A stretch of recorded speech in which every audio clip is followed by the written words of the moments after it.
guys, in this video, I'm going to show you how to get a modded version of Azar on your phone, which gives you unlimited gems. So keep watching the video and I'll show you exactly how to download it. It actually works and it's super crazy. So if you like Azar, then you probably wouldn't mind a modded version of the application, which I'm going to show you guys exactly how to download in this video. Just keep watching, it's going to work for you. Basically, all you have to do in Azar++ is to simply type your desired amount of gems.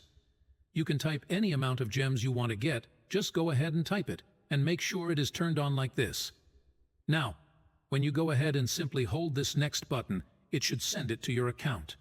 After finishing, open your account, and as you can see, the exact amount of gems you typed just loaded up. It is super easy, and I have had zero problems with it whatsoever. I'm going to show you guys how to download it. All you have to do now is to simply head over to the pinned comments down below.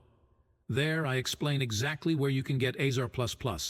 So, just head over to the pinned comments, leave a like if this method worked for you at the end, and that's it. See you all in the next video. Bye-bye.